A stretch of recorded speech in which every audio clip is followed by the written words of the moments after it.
T'as déjà sûrement recherché sur YouTube comment créer une marque de vêtements et t'es probablement tombé sur des vidéos de personnes qui te montraient comment foutre le logo sur un t-shirt dans Illustrator. Mais rarement sur des vidéos de personnes qui te montraient comment créer de vrais vêtements. Dans cette vidéo, je vais te montrer exactement comment, en tant que débutant complet, tu peux toi aussi créer toutes sortes de vêtements. Et tout ça sans avoir fait aucune école de mode. Donc, sans plus tarder, on reste sur mon écran, pas de bullshit, on commence directement. Donc, la méthode que je vais te présenter aujourd'hui, mais avant tout ça, je vais déjà te présenter ce que tu obtiendras dans la vidéo. Donc, voici ce que tu obtiendras à la fin de cette vidéo. Donc, tu auras 3 étapes à suivre pour créer tes premiers vêtements en partant de zéro. La méthode que tous les plus grands créateurs et écoles de mode utilisent et des ressources exclusives que tu pourras utiliser pour faire ta première pièce de vêtement dès la fin de cette vidéo. Donc, reste bien jusqu'à la fin, tu ne seras pas dessus. Donc, on va commencer directement, on va pas perdre de temps, voilà. Bon, au passage, vous pouvez retrouver le lien de cette map dans mon school gratuit, Cut School Club. C'est ma communauté school complètement gratuite. Et dans le lien sera en description, je pense. Aussi, pour ceux qui voudraient aller bien plus loin de la création de vêtements, qui ont pour ambition de devenir créateur de mode ou de créer une marque de vêtements, il y a le premier lien en description. C'est un lien de réservation d'appel. Donc, c'est pour réserver un appel de 30 minutes avec moi où je verrai si je pourrais vous aider à, à créer vos vêtements, voilà, tout simplement. C'est pas un appel de vente, j'ai rien à vous vendre. Juste réserver cet appel et on pourra discuter pendant 30 minutes. Et je verrai si je pourrais vous aider. Voilà, c'est tout. Donc, on commence directement. La méthode que je vais vous présenter là, je l'ai appelée la méthode TPC. Donc, T pour tissu, P pour patron, comme vous voyez là, et C pour couture. OK. Voilà. Donc, c'est, on va dire, la méthode que tous les créateurs utilisent. C'est juste que je l'ai codifié, enfin, je l'ai codifié, j'ai rendu plus simple. OK. En école de mode, je sais pas ce qu'on apprend en école de mode, mais la base même de ça, la base même de ce qu'on apprend en école de mode, c'est ça. Donc, apprendre à faire des vêtements. Donc, apprendre à découper un tissu, apprendre à choisir le bon tissu, faire des patrons et apprendre la couture. Voilà. Ensuite, pour tout ce qui est des autres bullshit, j'en ai rien à foutre, tu vois, littéralement. Donc, on va commencer directement par le T qui est tissu. OK. Donc, le choix du tissu. OK. Le tissu est égal à la matière que tu choisis, ou plutôt la matière que tu choisis est égale à la base de tout. OK. Donc, peu importe le vêtement que tu devras faire, peu importe la création que tu voudras faire, le choix du tissu, c'est la base, c'est l'étape numéro 1. OK. Donc, si tu ne sais pas quel tissu utiliser, tu ne sauras pas, on va dire, le vêtement que tu voudras faire ne collera pas du tout. OK. Donc, là, ce qu'on va passer, c'est maintenant, enfin, comment choisir un tissu? OK. Donc, il y a plusieurs questions à se poser pour pouvoir choisir un tissu. Et déjà, la première question qu'on voit là, c'est quel vêtement je veux créer? Donc, j'essaie de prendre le crayon, simplement. Oula, OK. Quel vêtement je veux créer? Que ce soit un pantalon, une chemise, un hoodie, un manteau. Chaque type de vêtement demande une matière adaptée. Et chaque type de vêtement que vous voulez créer demande une matière adaptée. Donc, il faudra savoir quel vêtement au préalable je veux créer. C'est vraiment, on va dire, la base de tout. OK. Donc, j'ai donné l'exemple là du hoodie. OK. Par exemple, là, c'est un hoodie, si je ne me trompe pas, en denim. OK. Et j'ai donné l'exemple du satin. Donc, si tu voudras faire un hoodie, tu vas pas aller prendre du satin, tu vois. C'est, c'est complètement illogique. À part, je sais pas si tu voudras que ton hoodie ressemble à un rideau de mariage, mais voilà, si tu veux faire un hoodie, tu vas aller prendre du satin. Donc, il faudra savoir au moins quelle pièce que tu veux faire, quelle pièce tu voudrais faire, et tu pourras passer à la suite. Ensuite, la prochaine question, c'est quelle saison ou utilisation? Est-ce que c'est pour l'été? Est-ce que le vêtement que tu créeras sera un vêtement d'hiver, sera un vêtement de quotidien ou pour une occasion spéciale? Donc, les vêtements d'été, quand tu vois là, c'est des tissus légers comme le coton, le lin. Les vêtements d'hiver, des tissus lourds comme la laine, le molleton. Pour le quotidien, résistant et lavable. Et les occasions spéciales plus fragiles et plus chic. Voilà. Donc, on reprend l'exemple du satin là, comme j'avais donné là, le haut. Par exemple, l'exemple du satin là, ça pourrait très bien aller pour les occasions spéciales. plus fragile, plus chic. Ok, c'est pas du tout résistant le satin, tu vois. Donc, là, je viens de donner l'exemple d'une pièce Margiela, comme vous voyez là, avec le petit logo Margiela là. Donc, et j'ai donné l'exemple de l'été. Ok, donc c'est une pièce en laine, si je ne me trompe pas. Et la laine en hiver, c'est pas juste une bonne idée, à part si vous voulez crever de chaud, ouais. Donc, l'exemple de la laine là, je l'ai mis dans les vêtements d'hiver, ou plutôt c'est un tissu d'hiver, ok. Non, un tissu lourd. Je vois rarement quelqu'un porter de la laine en été, tu vois. Ce serait complètement idiot. Voilà. Ensuite, la prochaine question qu'il faudrait se poser, c'est est-ce que c'est facile à travailler? Donc là, je donne l'exemple du cuir. Ok. Regardez là, cette pièce en cuir et cette pièce en denim.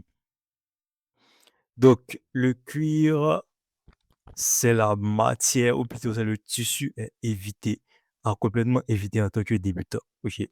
Avec un peu plus de level, tu pourras t'attaquer au cuir. Mais le cuir, c'est vraiment une pièce, plutôt c'est vraiment un tissu, pardon, qui est extrêmement compliqué à travailler. Ok. Certes, tu pourras faire de belles pièces, tu pourras faire vraiment des pièces qui sortent vraiment de l'ordinaire, comme celle-là, ou ce pinceau-là, qui est plutôt pas mal d'ailleurs, c'est aussi plutôt pas mal d'ailleurs. Mais c'est extrêmement compliqué à travailler. Je te conseille ça en tant que débutant. Ok. Ici, j'ai donné l'exemple du denim aussi. Ok.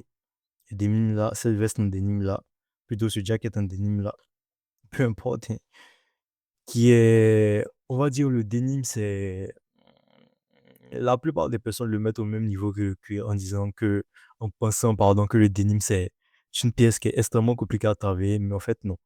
C'est pas une pièce qui est si compliquée que ça à travailler, ok? Même si, en tant que débutant aussi, je dirais pas forcément que c'est le meilleur tissu en tant que débutant, mais voilà, c'est pas mal pour commencer, tu vois. Ok. Donc, pièce à éviter, le cuir, le denim, pourquoi pas. Et là maintenant, le tissu que je préconise en tant que débutant, c'est la toile. Voilà. Je prends mon crayon là, ok. La toile. Comme vous voyez là, c'est avec cette toile là qu'on a pu faire ce simple là de cette veste là.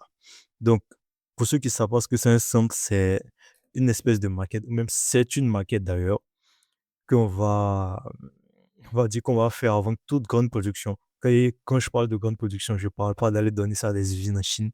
Ok, je parle vraiment de production en masse, en atelier. Ok, donc tous les créateurs de mode utilisent cette méthode. Donc ils font des samples. Ok, pour pouvoir tester le vêtement, savoir à quoi il va ressembler dans la vraie vie avant d'aller en machine, ou plutôt avant d'aller en production de masse. Ok, voilà. Et donc, le tissu le plus utilisé pour faire des samples, c'est la toile. Il n'est cheap, mais pas tant cheap que ça, tu vois. Parce que mine de rien, en regardant cette pièce-là, ça fait l'affaire, mine de rien. Ensuite, la dernière question qu'il faudra se poser, pardon, pour le choix du tissu, c'est l'entretien et la durée de vie. Donc, est-ce que ça passe en machine ou faut du pressing à chaque fois? Est-ce que ça bouloche? Est-ce que ça se déchire vite? Est-ce que ça perd sa couleur? Ok. Donc ça, ce serait la dernière question qu'il faudrait se poser, pardon, pour le choix du tissu. Donc, si je récapitule bien l'étape du tissu, il y avait exactement 4 questions à se poser. Donc la première, quel vêtement je veux créer? Donc on a parlé là, pantalon, j'ai donné l'exemple du hoodie et du satin à éviter pour un hoodie logique. Quelle saison et utilisation? J'ai donné l'exemple aussi de cette pièce Margiela là et l'éviter en été. Est-ce que c'est facile à travailler? Vous voyez là avec le cuir, le denim. Et je vous ai donné le tissu à utiliser en tant que débutant, enfin le tissu utilisé en tant que débutant. Alors, pour faire des samples qui est la toile. Et pour utiliser évidemment le denim pour tester évidemment avec un peu plus de level, pardon, vous pourrez passer à des tissus un peu plus communs, enfin un peu plus difficiles comme le cuir. Voilà, tout simplement. Et la dernière question, c'est l'entretien et la durée de vie. Voilà. Donc ça, c'était les 4 questions qu'il faudra se poser pour le choix du tissu. Donc là, on était sur la méthode, enfin, on était sur le point T qui était tissu. Vous voyez là, tissu. Et maintenant, on va passer tout simplement à la méthode P qui est le patron. Donc, le patron de couture. OK?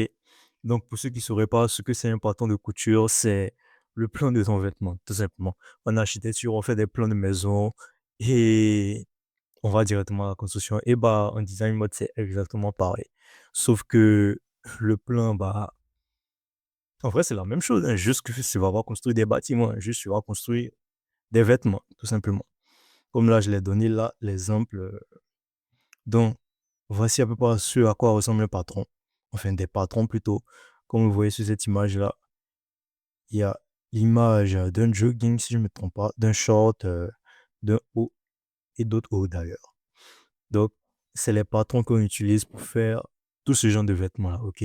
C'est la maquette, mais pas vraiment la maquette, vu que la maquette, c'est le simple, ok? Et là, j'ai donné l'exemple aussi du pantalon que vous voyez là, de ce pants-là avec ce patron-là. Donc, c'est ce patron-là qui a été utilisé, qui a été assemblé ensemble pour pouvoir créer cette pièce-là. Voilà, cette pièce-là, tout simplement. Donc, ici aussi, il y a des questions à se poser. C'est comment faire un patron. Donc là, vous voyez déjà là avec la partie téléchargée. Donc, pour faire un patron, il y a, on va dire, deux méthodes principales. OK.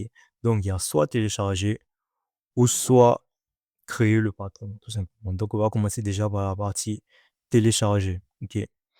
Donc, pour télécharger un patron, c'est simple. Il y a Pinterest. Donc, je vous donne directement les sites sur lesquels vous pouvez trouver des patrons, tout simplement. Donc, il y a Pinterest. OK. Et il y a Etsy.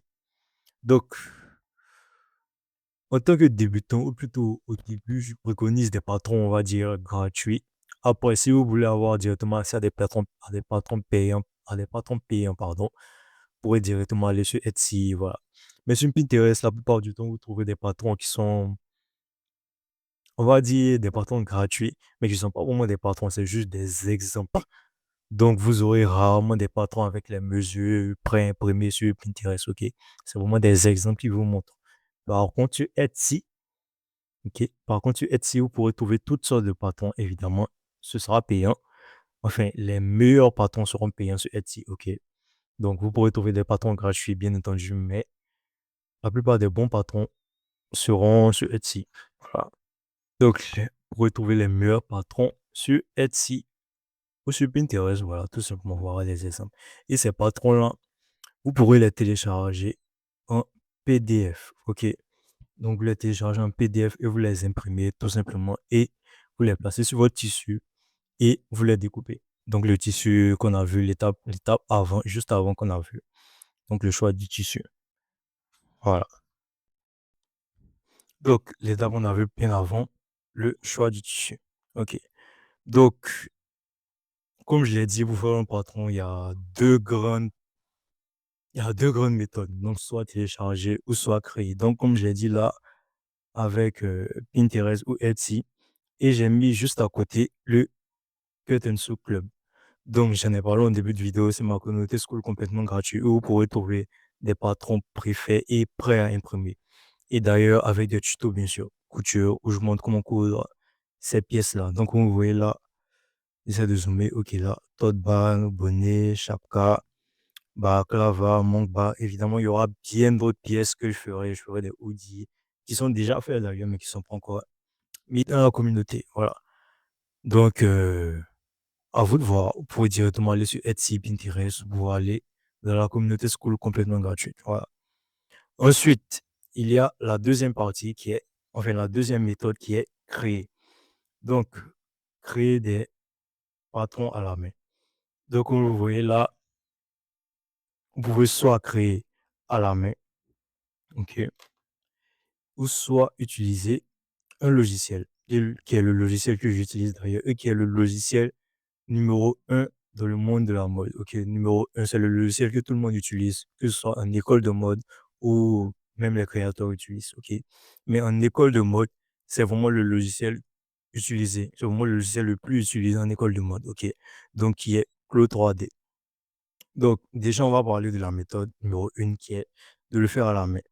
Donc, le faire à la main demandera un peu plus de compétences techniques. Ok, donc, il faudra savoir utiliser les règles japonaises ou les ensembles perroquets, ça dépend de comment vous les appelez. Donc, il faudra savoir les utiliser et pouvoir faire des patrons à la main, il faudra avoir un certain niveau de connaissance dans le domaine, ok.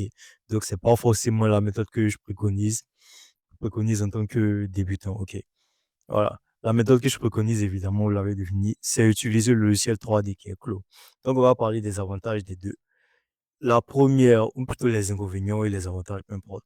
Donc, la première méthode qui est, la première méthode qui est de le faire à la main, vous allez vous allez vous retrouver avec un simple, ok. Donc, vous allez faire le patron et vous allez faire un simple. Comme je l'ai parlé plus avant, plutôt comme je l'ai dit plus avant, le simple, c'est la maquette du vêtement. Donc, comme vous voyez là, c'est un simple. Donc, vous allez faire le patron, vous allez vous retrouver sur un simple. Mais l'inconvénient, c'est que vous allez devoir répéter le même processus jusqu'à ce que vous trouviez la pièce parfaite, ou plutôt la configuration parfaite de votre pièce. Ok. Donc, vous allez répéter donc simple après simple, jusqu'à ce que vous trouvez la meilleure pièce, ou plutôt la meilleure configuration pour votre pièce. Donc, c'est pas non plus une méthode qui est très rapide. Ok, on va pas se mentir. Vous allez prendre énormément de temps à faire encore et encore, encore et encore et encore et encore, et ça va prendre énormément de temps. Donc, à contrario, là, il y a une méthode que je préconise qui est Claude 3D, donc le logiciel que tout le monde utilise en école de mode ou en tant qu'indépendant, pardon. Donc, avec ce logiciel-là, vous allez pouvoir directement visualiser la pièce. Ok, donc là, il y a la pièce et là, il y a le patron juste à côté. Donc, vous allez pouvoir directement coudre dans le logiciel. Vous allez pouvoir directement faire les retouches directement avant même de pouvoir faire sortir la pièce, avant même de pouvoir faire sortir le patron. Vous allez pouvoir faire des retouches, vous allez pouvoir y ajouter des designs directement. Donc, en gros, vous allez pouvoir visualiser la pièce avant même de faire un simple. OK?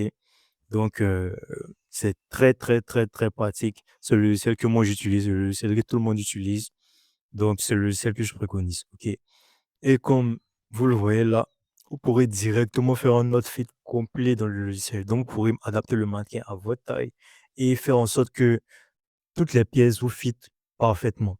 Donc, vous saurez exactement sur à quoi ça ressemblera sur vous ou sur à quoi ça ressemblera sur un modèle, sur un mannequin, peu importe. Donc, voilà. Évidemment, avec l'autre méthode, il n'y a pas du tout photo.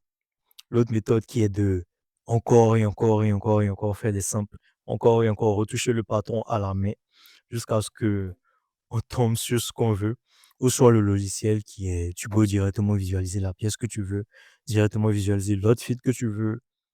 Voilà, c'est parfait, tout simplement. Donc là, on a parlé des deux méthodes qui étaient soit de télécharger ou soit de créer. Donc, comme je l'ai dit, télécharger avec Pinterest ou Etsy que je préconise. Voilà, ou soit ma communauté school complètement gratuite. Voilà. Évidemment, il n'y aura pas tous les patrons de, voilà, juste Etsy.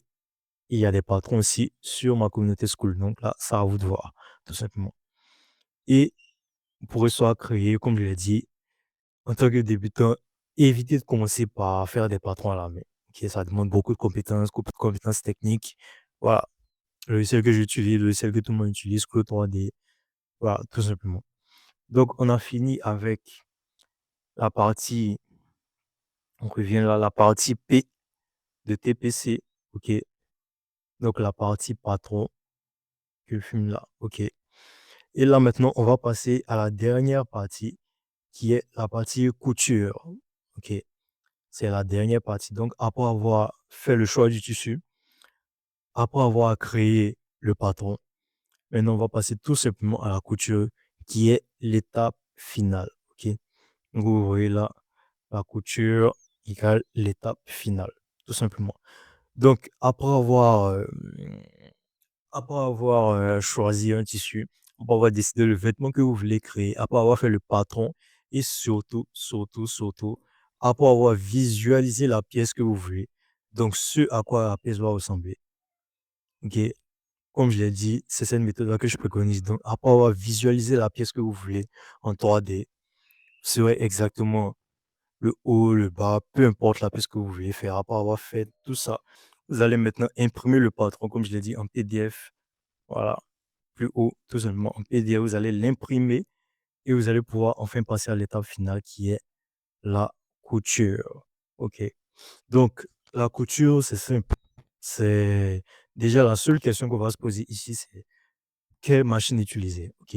Donc, soit une machine domestique ou soit une machine industrielle. OK. Donc, la machine domestique et la machine industrielle, voilà, tout simplement. La machine domestique que je préconise, c'est la Singer Heavy Duty 4433.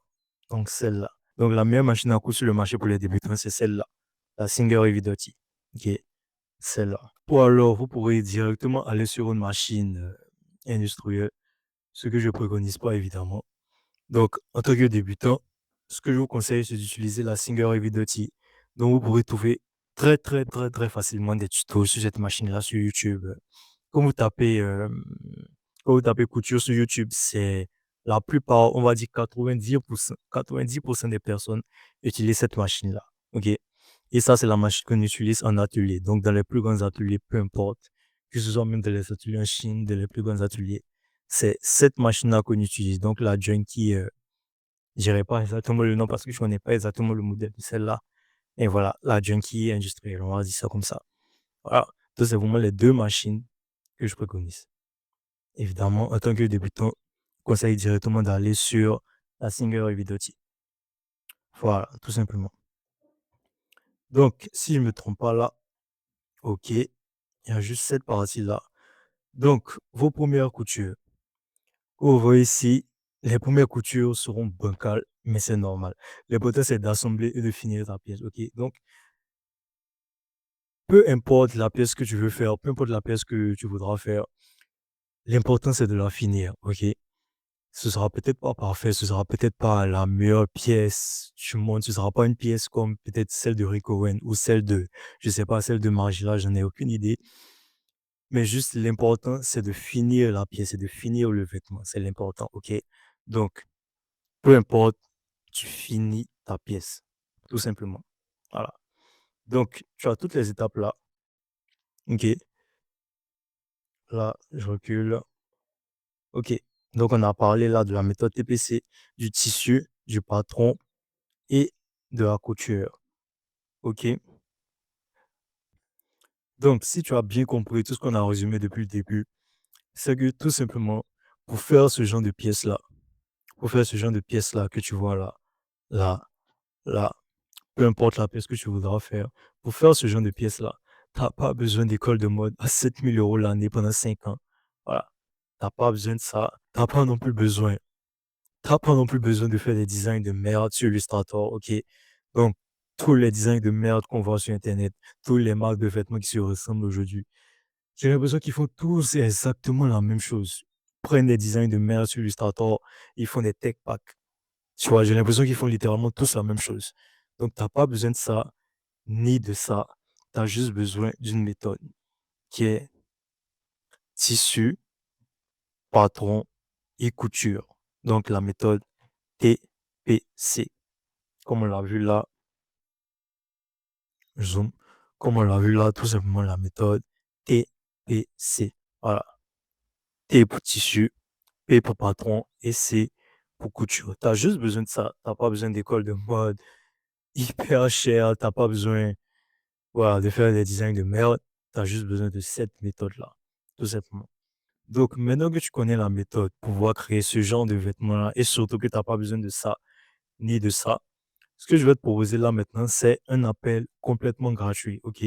Donc, c'est un appel où tu auras un plan d'actions personnalisées pour pouvoir créer ton premier vêtement de zéro, comprendre comment construire ton premier patron, même si tu n'as jamais touché un logiciel de mode, et surtout savoir exactement quelle étape à suivre pour passer de l'idée au vêtement fini. Donc, c'est le premier lien dans la description. Donc, c'est un lien de réservation d'appel. Donc, tu vas réserver un appel avec moi personnellement. Et on va parler pendant 30 minutes environ. Et je t'aiderai à faire tout ça. Donc, ce sera un plan d'action vraiment détaillé et personnalisé juste pour toi. Donc, n'hésite pas à réserver un appel directement. C'est pas un appel de vente, j'ai rien à te vendre. Je vais juste parler avec toi, discuter avec toi, te donner un plan d'action. Et on pourra voir si ça match. On pourra voir si on pourra travailler ensemble, peu importe. Voilà. Et pour d'autres, vous pouvez trouver le lien de cette map-là dans le school gratuit le Curtain Soup Club. Donc, il y aura un autre lien en description, évidemment. Mais le premier lien, c'est le lien de l'appel. Donc, si toi aussi tu veux créer tes propres vêtements, devenir créateur de mode ou même créer ta marque de vêtements, donc réserve un appel dans le premier lien en la description, totalement gratuit. Voilà. Donc, c'était Chris Emerson et on se dit peace.